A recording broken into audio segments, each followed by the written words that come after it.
welcome everybody. Today's webinar is, as you can see, the cultural capital in early years provision.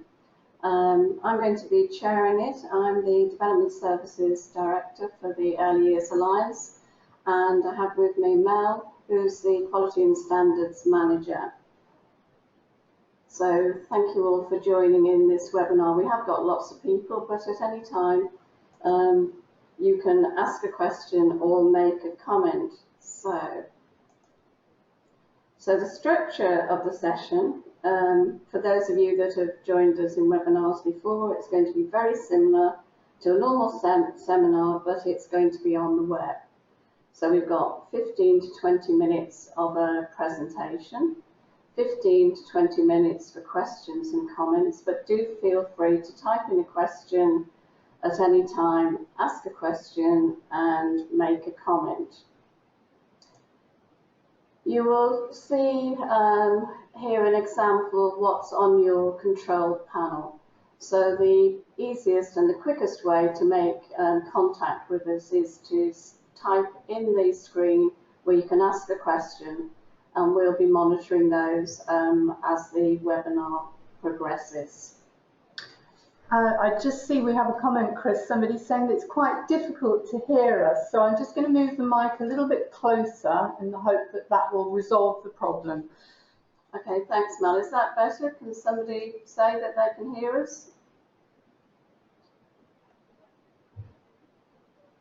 Okay. Okay, well, I'll carry on now, and if you continue to have any problems, right, it's a little better. Okay, thank you for that. So if we move on now to the aims of the session.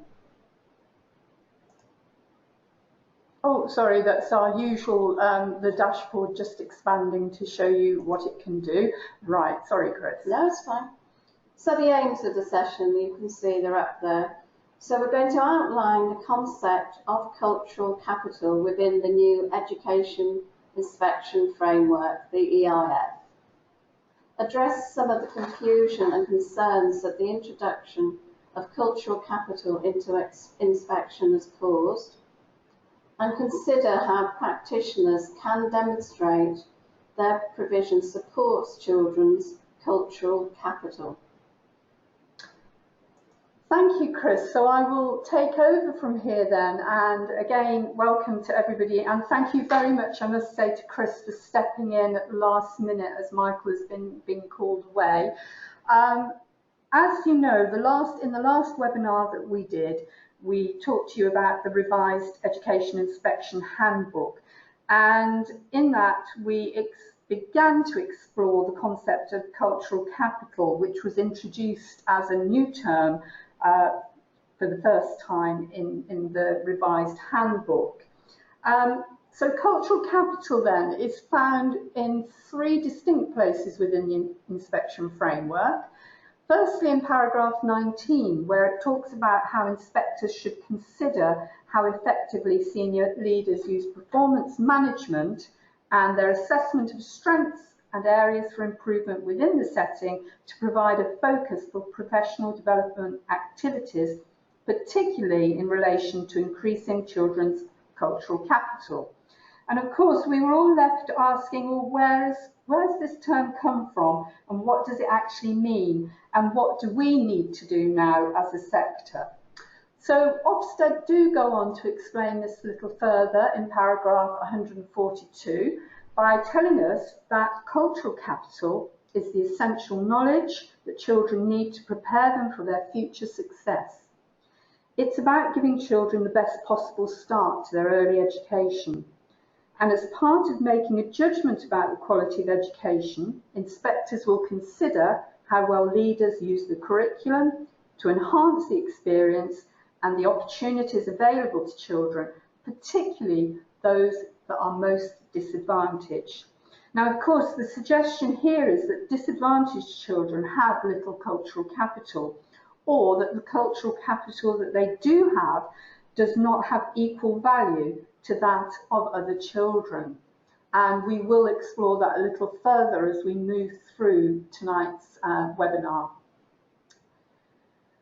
Another reference to cultural capital in the education inspection framework tells us that some children arrive at an early years setting with different experiences from others in their learning and play. Now, in the earlier version of the handbook, that sentence actually read that some children arrive at an early years setting with poor experiences, but Ofsted have since actually addressed that and changed it. So what they're saying is that what a setting does through its EYFS curriculum and interactions with practitioners potentially makes all the difference to children. It is the role of the setting to help the children experience the awe and the wonder of the world in which they live through the 7 areas of learning. And in a footnote in the handbook, Ofsted say that cultural capital is defined as the essential knowledge children need to be educated citizens. And again, in a previous iteration of the handbook, they actually said that they were using the same reference to cultural capital that they used in the school's handbook. But when we actually checked to see what that was, they don't actually refer to cultural capital in the school's handbook. So that's since been changed as well. And of course, Ofsted was saying at one point in the aims of the national curriculum that this meant introducing children to the best of what has been thought or said and helping to engender an appreciation of human creativity and achievement. This also has since disappeared from the school's handbook, but it certainly begs the question of who decides what the best is.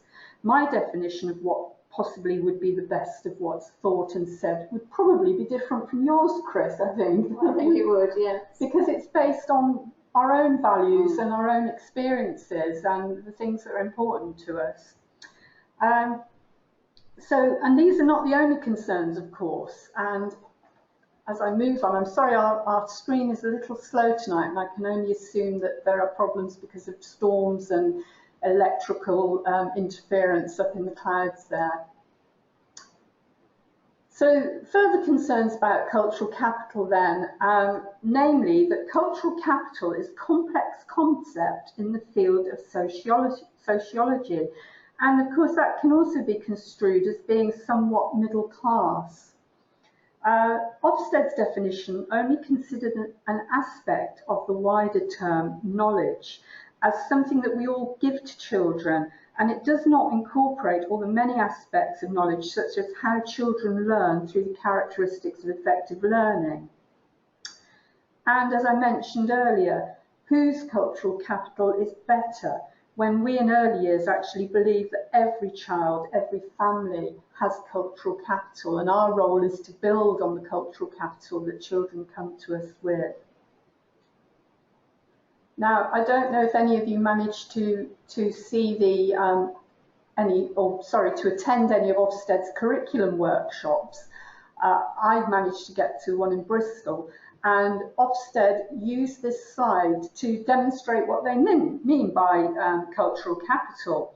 And I would say that it doesn't quite hit the mark, as it misses the wider elements of cultural capital that are clearly evident if you look closely at this picture. Yes, we know that these children will have to have had certain knowledge in order to be able to play as pirates. And from looking at the picture, we can see that, that they know that pirates wear hats, that pirates go that certainly that the skull and crossbones on the child's t-shirt there as well. All of those indicate that these children have some knowledge already of what pirates are. But what is missing here is the wider aspects of this, the cultural experiences that these children also have, the fact that their families value outdoor play, that they're allowed to play fight, that they're allowed to use those swords in their play fight, that somebody actually cared enough to make sure that they had that equipment in the first place, that they had the costumes and the hats made for them. And these positive cultural experiences demonstrated here are not shared by all families, so that we know that some children, they may have that knowledge of what pirates do, but that additional cultural experiences that they've had may well be missing.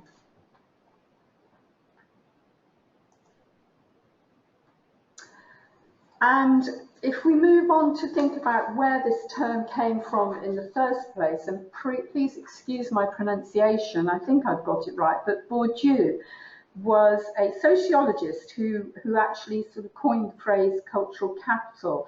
So if we look at the origin of the source of the term, then we're referred to Pierre Bourdieu, who believed that society values certain values, beliefs, experiences, knowledge more than others.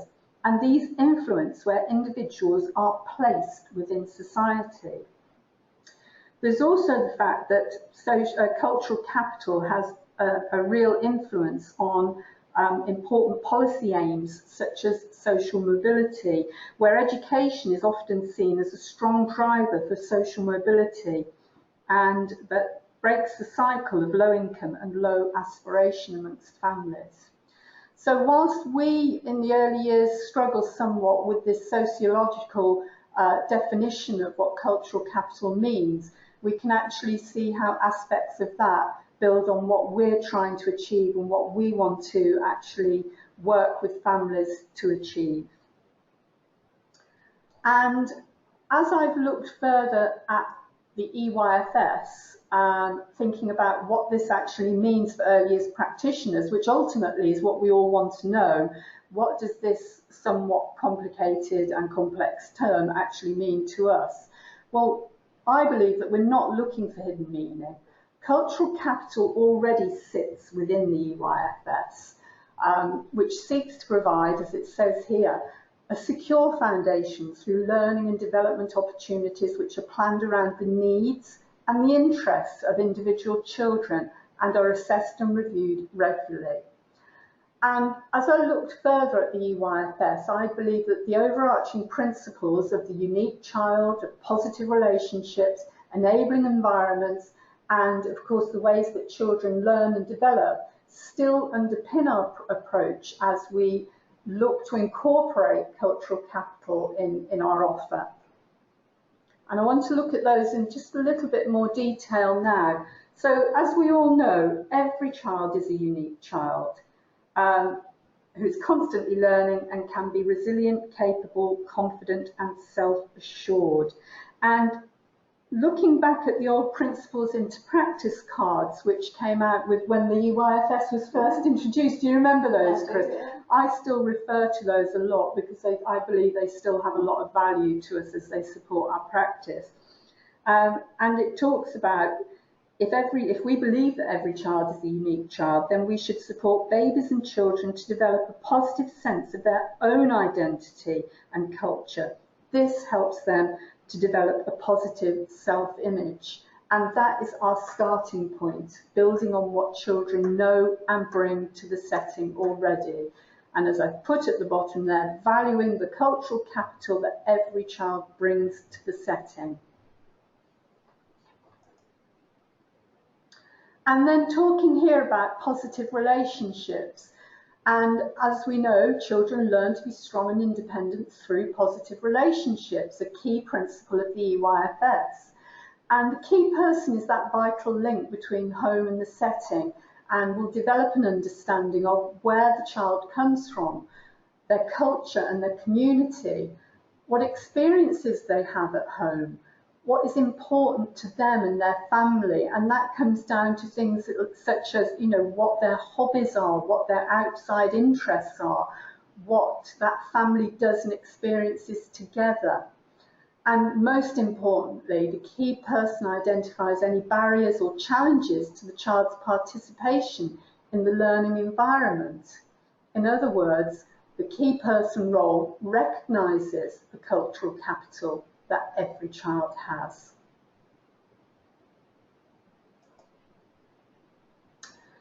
And when I was thinking about enabling environments, and I was thinking about how the experiences we provide, the activities we provide, and the resources that we make use of all contribute towards how we deliver the EYFS. And I just found this wonderful picture online of a ballet dancer. It happens to be Anna Pavlova, and it happens to be a painting by the artist Lavery. And this may well be what Ofsted describe as the best of what is thought and said. We've got, you know, a beautiful picture of something that many families, middle-class families probably, would experience, the ballet and other cultural experiences that they might have in their lives. But that's not relevant to every child or every family that attends our setting.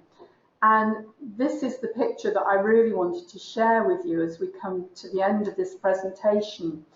The idea that actually, rather than imposing something on a child, we must acknowledge that children develop and learn in different ways. And what we're actually doing is building on what is relevant to that child, building on the cultural capital that they bring to us in the first place. And because children learn and develop in different ways, we've got this wonderful picture there of a child who sees that picture, doesn't care that it's by a famous artist, of a famous ballerina, but sees the beauty in the movement and wants to copy that movement. And who knows, may go from there to want to actually learn to dance, to want to actually experience more of that, to see more of that and be able to copy it. And that's what cultural capital is for me. That's how we introduce children and expand on their experiences and their interests in the first place. So that actually brings us nearly to the end of this session. And I think, again, I want to reiterate to you, there is no hidden meaning here. There is no secret formula that we're looking for. When British values were first introduced and it became a requirement for early years providers to actually demonstrate how they promoted British values in their setting, the sector was left wondering, what are we supposed to be doing? What should we be looking for here? What does this look like in an early years context? And the Alliance quickly realised that actually British values was found in personal, social, emotional development. And once we realised that, but actually worked with the sector to make sure that they could articulate to Ofsted that they knew and understand where British values sits, we actually realised that we did not have to do much more than we were already doing. And the same thing applies really to the idea of cultural capital. It already sits within the EYFS because we already know and understand the way that children learn and develop. We already know that good quality early years provision broadens children's experiences, introduces them to the awe and wonder of the world. That's what we're doing every day. So what we need for you to do out there is to recognise that that is what cultural capital is, and that's where it sits. And I'm going to invite questions as we just move on to the final part of our presentation this afternoon, where Chris will just summarise what we've been saying this afternoon on the final slide. Okay, thanks, Mel. And actually, I think that final summing up really puts it into context. You know, it's not something to be frightened of or thinking it's, you know, something completely different. As the final slide's saying, you know, don't overthink cultural capital. Reflect on the cultural capital that children you care for and support bring with them. You know, think of all the riches of a child's life. Be confident that you and every member of your team can talk confidently about the term and how it informs the activities you plan and deliver to the children. I mean, I just think that picture you used as an example, Mel, was a wonderful example of children letting them play, use their imagination. That's part of their culture and what they're bringing along with them. Absolutely, and it's how we expand and build upon that, on that child's interest and that child's obvious talent to be able to replicate a movement that she's seen there. That's cultural capital in action, and that's what we need to be promoting within our settings. And I just wanted to say, Chris, as we come to the end of the presentation, that there are a few things that we have in place. We have workshops which will be delivered locally and available locally throughout our project hubs. So please, whichever area you're working in, look out for those workshops and book onto them, because I'm sure they will be very popular. We also have a publication that will be coming out hopefully by the end of August, where again we will further explore and summarise what we mean by cultural capital, just again reiterating the whole concept of what we've been talking about this afternoon. And also Michael Freeston has written an article for Under 5 this month, which is due out shortly, again where we will be talking about cultural capital, and again where you will see and hear the same messages that we've been putting across to you this afternoon. Now, I'm just wondering, we have just one question that's come in, and it's from Sarah. And Sarah wants to know if she should be actually planning specifically for cultural capital in her planning. No, Sarah, I absolutely don't think that you should. As I said before, this is about acknowledging that what we're already providing, that good quality early years provision is already giving children the knowledge that they need to become educated citizens. But it's about how your practitioners can actually demonstrate, say during the inspection, their intent with that activity. It's part of the intent of the activity that we talked about in the last webinar: intent, implementation and impact. The intent being to broaden that child's knowledge of a particular activity or subject that we're looking at. The impact being that we are increasing their cultural capital. So thank you for that question, Sarah. Oh, hang on, and we have another one come in now from Zoe. Just bear with me, Zoe, as I just try to scroll down there. Okay, how can we evidence that we are supporting cultural capital? Thank you for that, Zoe. Again, I think this is about, Ofsted don't want to see paperwork, as we know. You know, this is a big thing in the new inspection.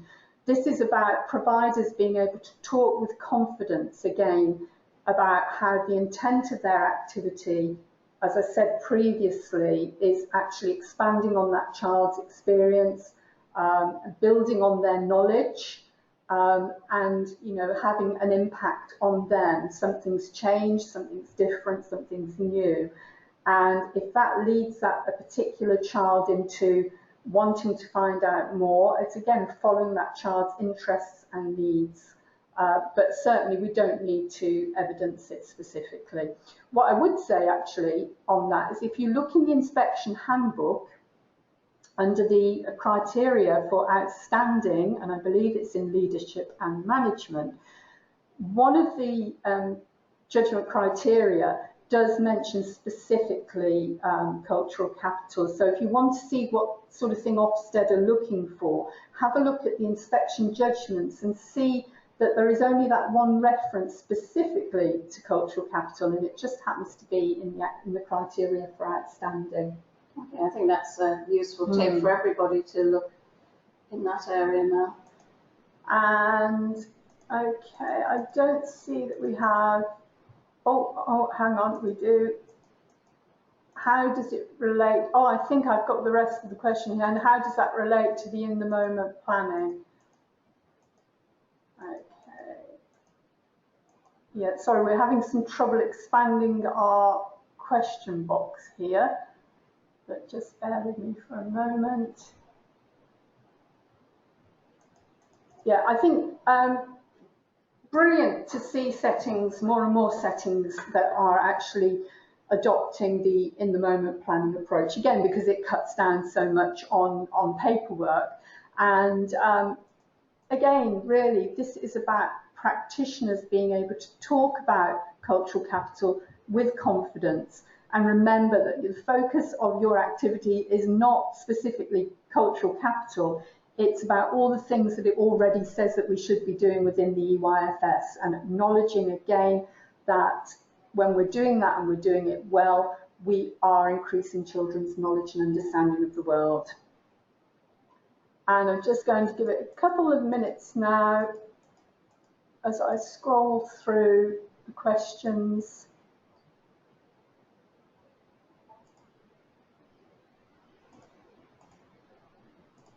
Yeah, I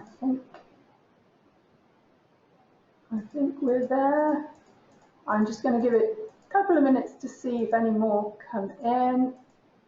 We had lots of questions about the sound. Oh, one other thing that I did want to mention, we had a few comments about the timing of the webinars. We do find that 4 o'clock is as good as any time to put on the webinars, because there is no good time in an early years setting, we found. We tend to find if we put them on out of hours, then people don't attend them.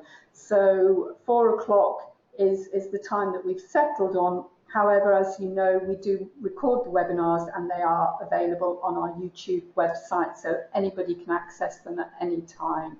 So if anybody has any comments about what would be a better time perhaps for you, then please let us know and we will try to accommodate them. Thank you, Rachel, for mentioning here, that photo is such a delightful example, isn't it? It's yeah, it's a photo that I've hung on to for many years now and have used several times in several different contexts, so thank you for that.